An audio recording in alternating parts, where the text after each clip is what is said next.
Coach Dax Castellano.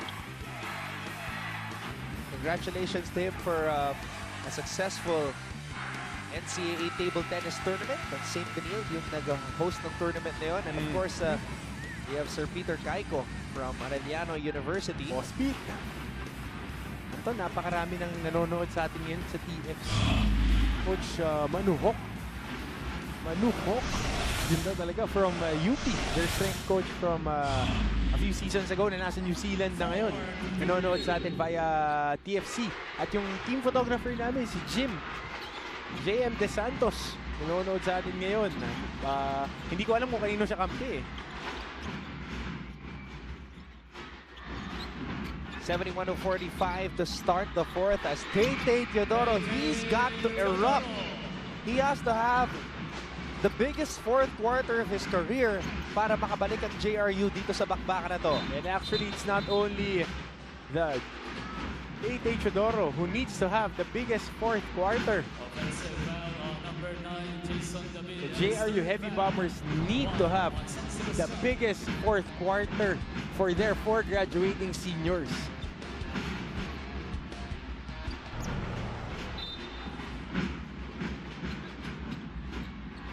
Grospe. At may foul sa ilalim. Nakikita natin yung galit sa mukha ni Tay Teodoro sapagkat hindi nagpapakita ng pride ang Jose Rizal University dito sa laban na to.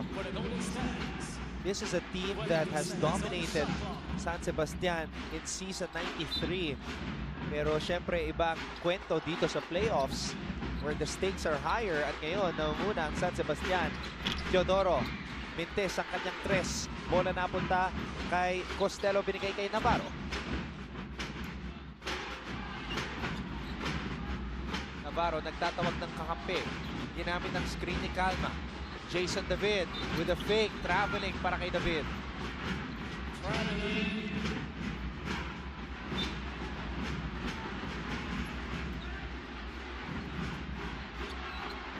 Ganda pa naman ng kick-out pass na yun. Medyo nailang lang siya kung tititira niya o aatakihin niya dahil may fly na defender ko close out sa kanya eh. Here comes Jed Mendoza. Grospe. Delivered hand. MJ delivered hand.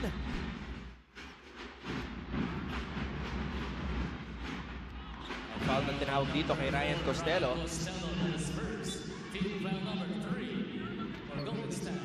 It really helps when a team is active. Definitely. Lalo na pagka yung depensa nyo, ganun kadiin, it fuels your offense eh. No, what I meant to say was active in terms of playing games.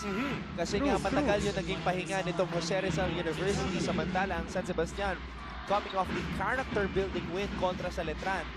Mawawala yung timing mo pag masyadong mahaba yung bakasyon mo. Kaya yung 18-day layoff, kailangan talagang mag-ensayo ng puspusan nitong San Beda Red Lions. At lalong-lalo na itong LPU Pirates na mas matagal pa kanilang pinapahinga. Tama ka dahil November 10 pa nakatakdang magsimula ang ating NCAA Finals as we see Cayosa short on that triple.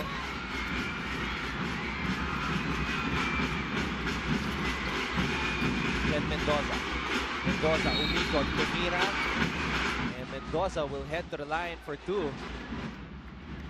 Kanina po bumabagsak sa lapag itong si Ted Mendoza. Parehas sila ni Baichong eh. Every time na papasok talagang bumabagsak sa lapag.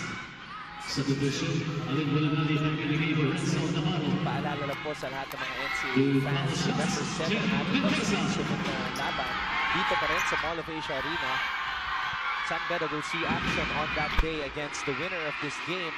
At sa November 10 sa Araneta Coliseum, magsisimula ang ating finals where LPU will await the winner of the stepladder playoffs.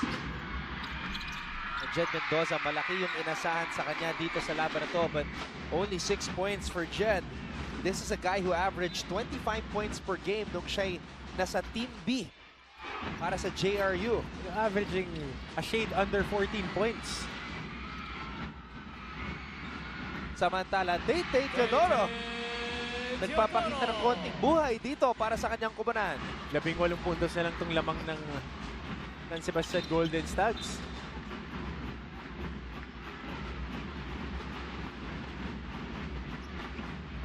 Matatawagan pa ng foul kung si MJ De La Virgen dun sa sequence na yun. Importante para sa San Sebastian na huwag sila mag-relax as we see the members of the last JRU team na umabot sa finals, James Sena, Marvin Hayes, and John Wilson. Season 84, that was 2004, and they lost to San Beda in 3 games in the finals. That series went the distance. Hard-fought 3 games. Your hats off to especially James Sena.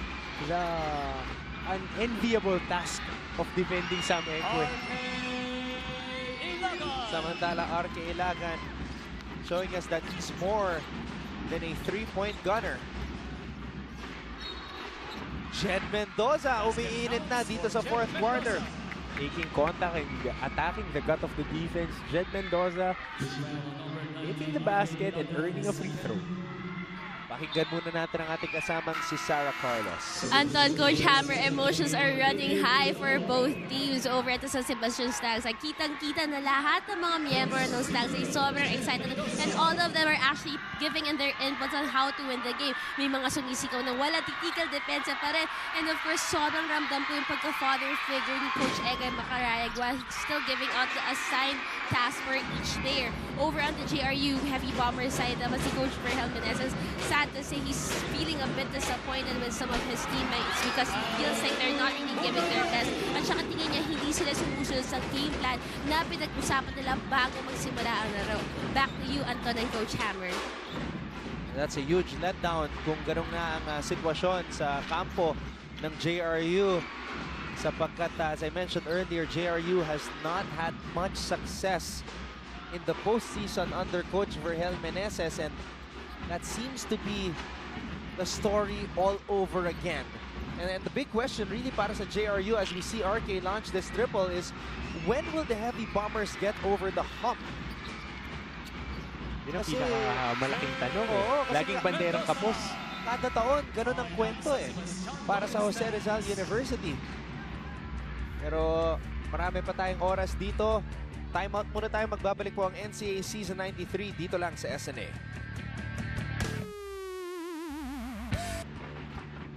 Regil Kent Ilagan or RK Ilagan.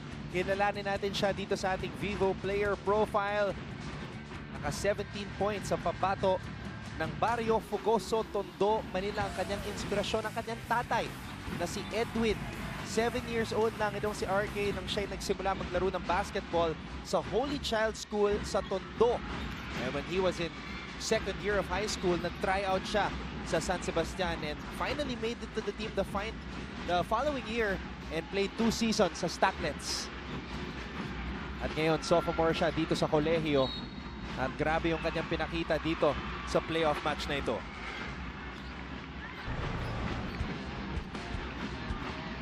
Milo Nutriap, galing move of the quarter. Alin Bulanadi from Davao City showing us the moves.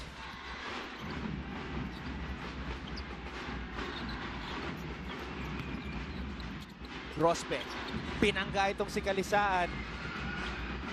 And the referee is letting the players play and letting the contact occur. Navarro, binigay dito kay Bulanadi. Bulanadi, binitbit ang bola pero nakaabang si Abdul Wahab. Magandang head defense doon para kay Abdul Wahab. Na-breakdown itong si Gio Leschetti. Bitbit. Kita tayo sa taas, partner. Di pwede yan. The clock is ticking for Jose Rizal University. Will this be the last time we see Abdul Wahab in an NCAA uniform? At matatawagan pa doon si Enzo Navarro. Miglas pa kasi. Hindi naman na-atras tong si Enzo. Kahit may katangkaran itong kalaban niya, hindi niya nagustuhan yun yung pagkapete niya. Ito yung pag-force si Abdul Razak ng jump ball, pero umakap siya kaya siya natawagan ng foul. Yun. Umiglas lang naman to si Enzo Navarro. Hindi naman nagbigay ng sige. Pero matatawagan ata siya ng unsportsmanlike foul. Meron pa tayo 6 na minuto at 6 na segundo dito at nakikita natin si Jason David very vocal dito sa huddle na ito. Na dating mahihain itong si Jason David, ngayon nagde-develop na ang kanyang personality. Nagiging isa na rin sa mga leaders nitong kupunan na ito. With a hair like that, hindi ka pwede maging mahihain.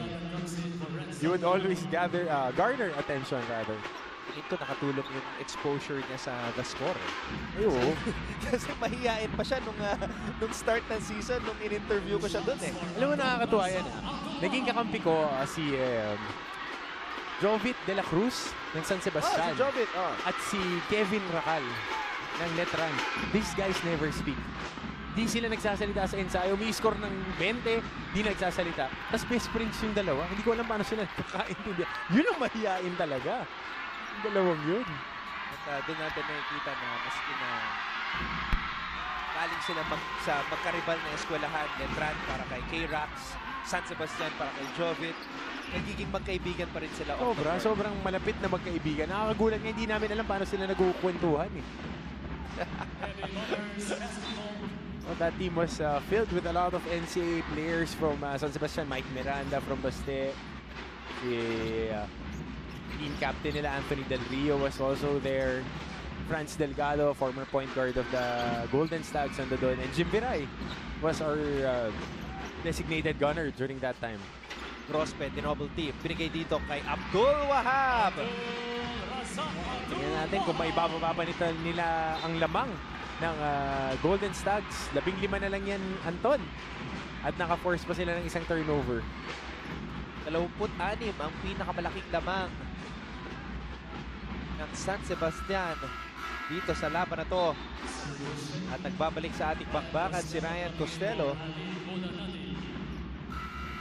At tumawag ng timeout si Coach Vergel Meneses. Ang po kayong alis, magbabalik po ang NCAA playoff match sa pagitan ng JRU at San Sebastian pagkatapos ng ilang sandali.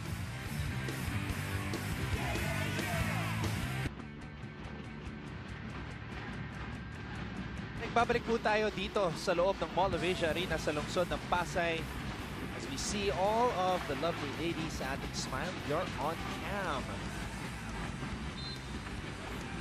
Right now, it's a 15-point lead para sa Golden Stags as JRU has to make something happen real quick. Jet Mendoza umatake. Pero pag umatake ka sa depensa ng San Sebastian, siguradong meron kang mararamdaman. 23 turnovers, yan ang naramdaman netong JRU Heavy Bombers. Ang average ng nila, a little under 20 turnovers per game. Marami na yan ha, at na-convert sa maraming puntos yan.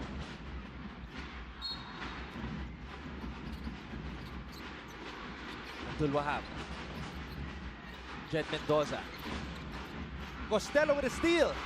Here comes RK Ilagan.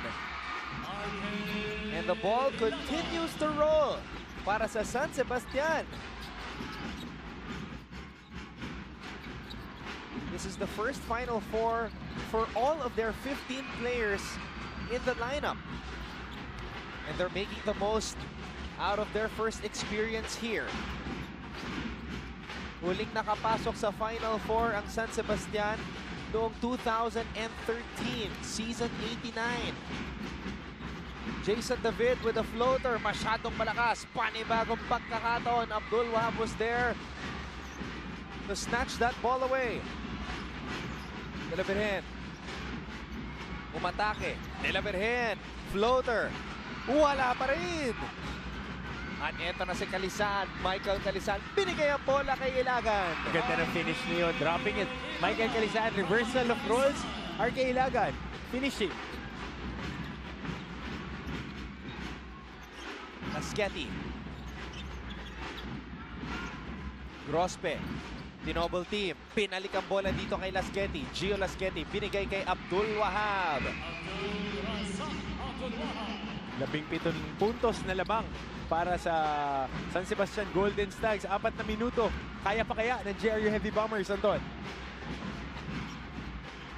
4 na minuto na lang ang natitira dito sa ating bakbakan. Hilagan, binigay kay Kalisaan. Kalisaan, umatake, nabitawan ang bola. All of this is happening with Tay Teodoro on the bench. Watching helplessly as the heavy bombers struggle against the Golden Stags.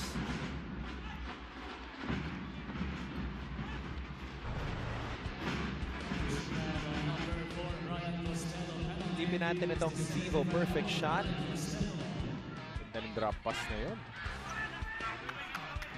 Sketty, nakita. Si Abdul Wahab.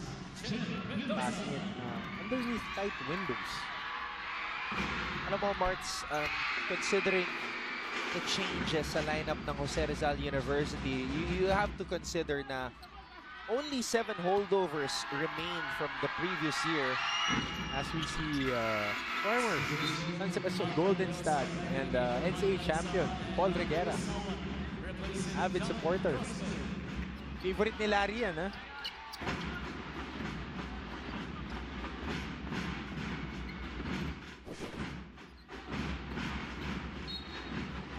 JRU this year has been under the radar. Hindi sila masyadong pinag-usapan, but losing Jordan De La Paz and Paulo Ponteos for them to finish 3rd, to me is an achievement.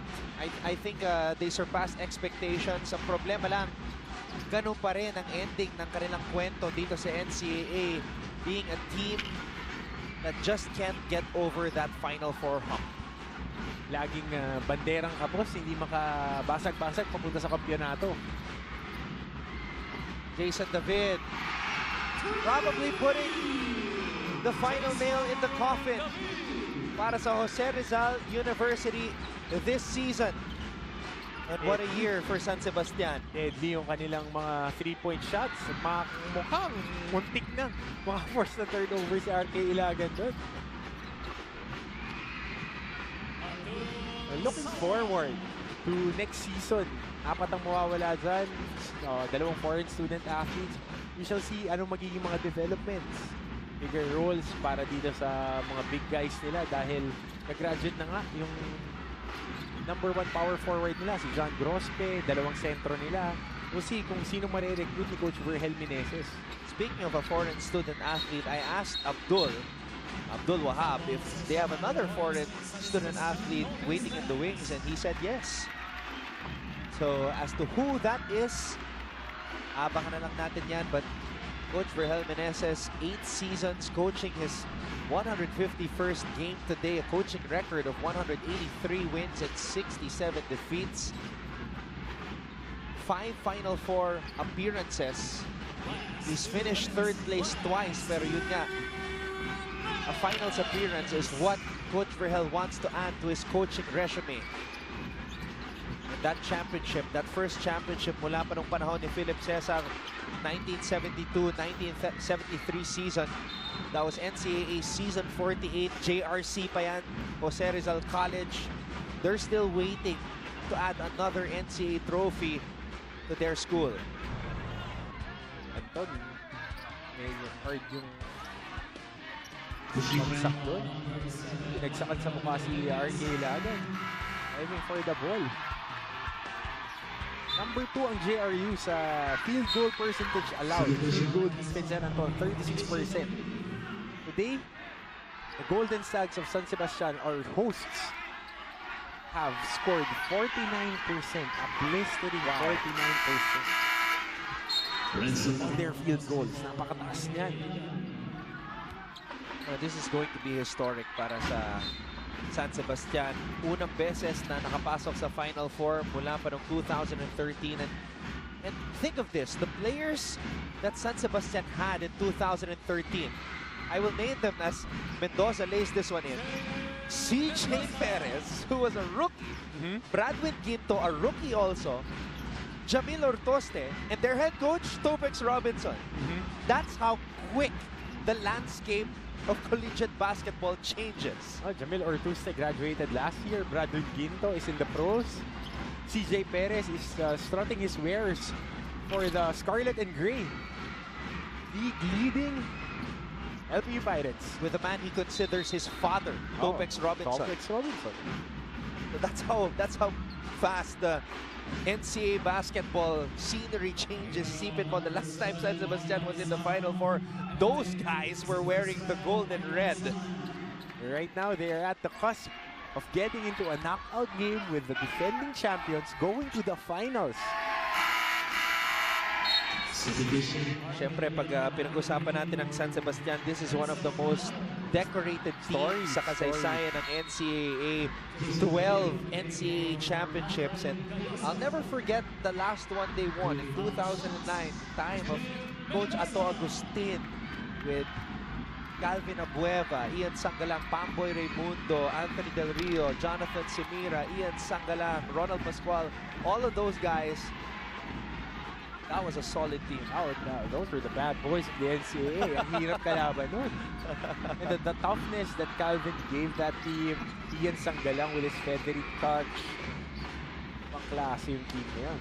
And the makeup of that team, Marts, is very different from this version of Golden Stacks. Yeah, the Golden Stacks of this team is very perimeter-oriented.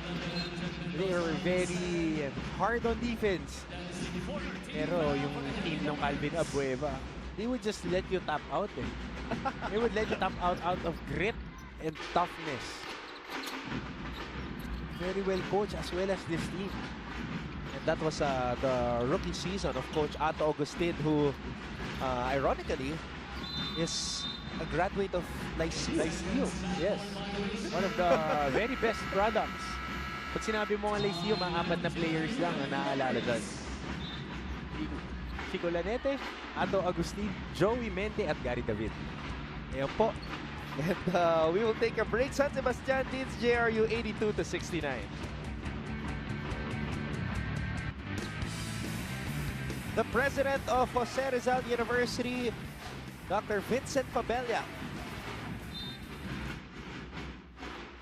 JRU will end another season in disappointment, but I still say they overachieved considering they only had 7 players remain from the previous year. Pero Jed Mendoza humihirit pa at tumawag ng timeout si Coach Egay Macaraya.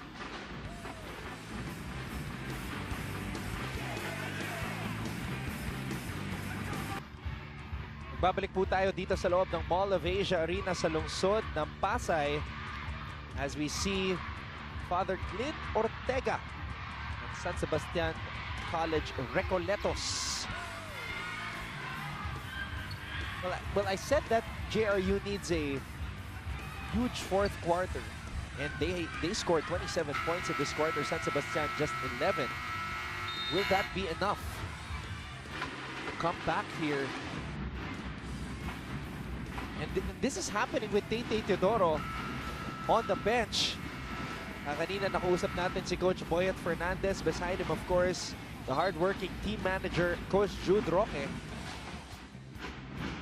My favorite among the coaching staff of San Beda. Grabe yan, since season 77, I think, nandiyan na si Coach Jude, or 76, serving as an assistant and now as a team manager for the Red Lions. RK Ilagan, Jason David.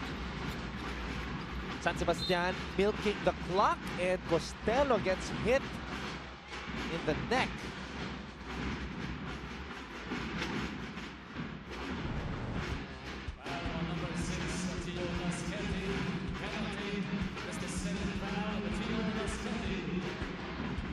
That was a solid foul. Borderline unsportsmanlike. Above the shoulders. With 44 seconds remaining, we don't want any untoward incidents to happen. Alam mo, Marts, pagkatapos ng kanilang panalo kontra sa Letran, nag-usap si Ryan at si Michael Kalisaan at sinabi nila na halos 4 na taon na sila magkasama sa San Sebastian at ngayon lang sila nakapasok sa Final Four. Naging emosyonal ang dalawa. And now they're soaking it all in and making the most out of the experience. Benefit hand. Intes ang kanyang short jumper.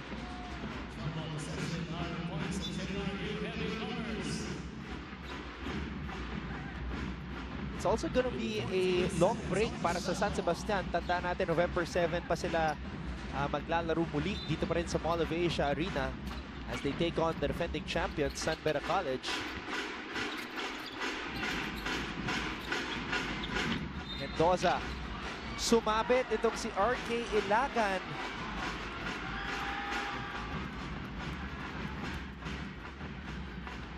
Patapos to, Anton.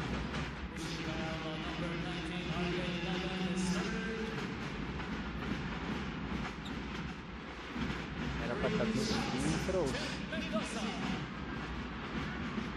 Pa rin talaga bumibigay itong JRU Heavy Bombers.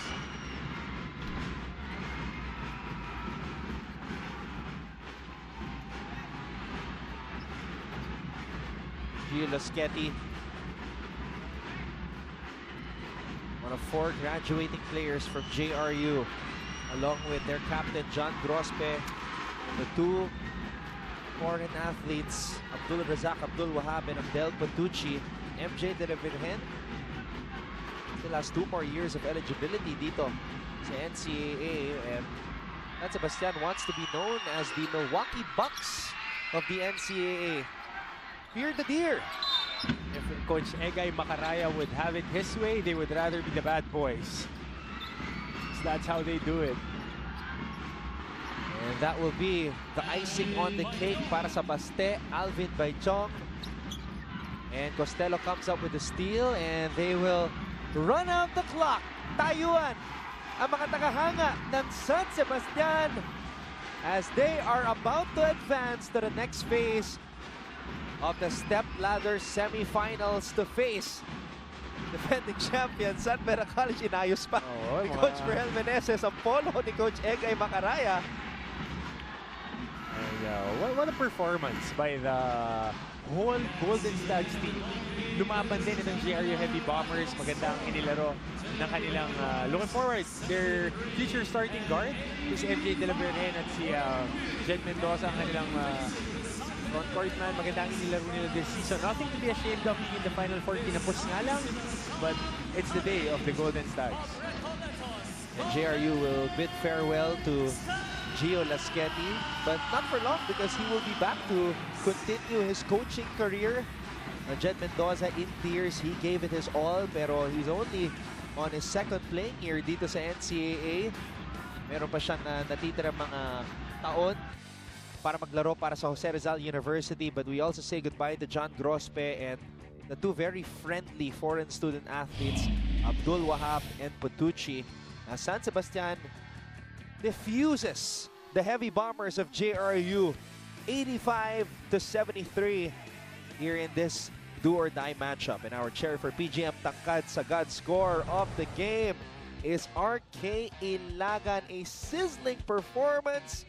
15 points in the first half. Napakaganda ng shooting niya, and in the second half, medyo nag-taper off ang kanyang offense, giving more opportunities for his teammates. It opened up the whole floor for them. Great job by RK Ilagan. Back-to-back games na maganda ang pinakita nitong si RK Ilagan. Actually, it's the 3rd straight game na maganda ang kanyang pinakita. It started with a 23-point performance kontra sa Perpetual sa kanilang huling laban sa elimination round. And Sarah Carlos is at courtside right now. Let's go to her. Sarah? Anton, I'm here right now with our player of the game, none other than RK Ilagan. First of all, RK, congratulations. So my question right now is, you scored 21 points in today's game, pero yung average point per game mo is 7 points lang. That's almost 3 times your average point per game. What motivated you to do better today? Yun lang po, nakinig lang po ako sa mga teammates and coaches ko na mag-improve lang everyday. Gawin ko yung mga laro ko na, yung mga pangit na laro ko, gawin kong parang ano ko sa sarili ko na kaya ko pa lagpasan yung mga ganun. Kaya ayun, blessings to. Ako pa pasama ko kay Lord na binigay niya itong panalo sa amin. Well, congratulations sa panalo mo. At sa simula ng game, medyo malapit pa yung points nyo against the JRU Heavy Bombers. Paano nyo nakuha yung rhythm para magawa tong knockout game na to? Sinabi lang sa amin ni Coach na mag-focus lang kami sa depensa lalo. Huwag kaming maapektuhan sa mga tinatawag ng referee. Yun lang, sobrang saya namin na nakuha talaga namin itong panalo. At ang susunod na laro nyo ay makakaharap nyo na ang Beda Red Lions sa November 7. Ano ang kailangan nyong gawin para ma-maintain nyo itong winning streak ninyo? Kailangan lang namin ma-sustain yung energy namin, yung all heart namin na kaya namin lahat ng kalaban namin. Meron ka bang mga pabate? Binabati yung group sa St. Felicity first year. Sa mga barkada ko sa Tondo, sa Barrio Pogoso, ila Master Julius, kila Kuya Makmak, Kevin De Guzman, Chris Aspiras, Kuya Dio, and Chairman Buruboy. Yun lang po. Alright, congratulations again, RK. Back to you, Anton and Coach Hammer. Congratulations kay RK Ilagan at may additional birthday present pa. Itong si Coach Egay Macaraya. Gusto yata niya, birthday month para makuha yung kampiyonato. Coach Egay Macaraya, congratulations to him and the entire San Sebastian community as they will face the defending champions sa November 7 dito pa rin sa Mall of Asia Arena sa lungsod ng Pasay. Markahan nyo na po ang inyong mga kalendaryo. That is the final phase of the stepladder semifinals before we move on to the finals on November 10 where LPU awaits. Your thoughts on this big win by San Sebastian against JRU, Martin? Waxing hot. The Golden Stags led by their two biggest guns. Michael Calisaan consistently playing well. RK Ilagan delivering the goods. It will be a very, very good matchup against the Beda Red Lions, the reigning and defending NCAA champions. So once again, that will happen on November 7, 2017. So that does it for us here at the Mall of Asia Arena sa lungsod ng Pasay. Muli nagtagumpay ang San Sebastian kontra sa JRU 85-73 sa panguna ni RK Ilagan na nakapagtala ng 21 points. Sa ngalan ni Direk Al Neri, Sarah Carlos, Martin Antonio at ang lahat ng mga bumubuo ng ABS-CBN Sports and Action, ako po ang inyong lingkod, Anton Rojas, nagsasabing magkita-kita muli tayo sa November 7 for the next phase of the Step Ladder Playoffs dito lang sa Season 93 ng NCAA sa S&A.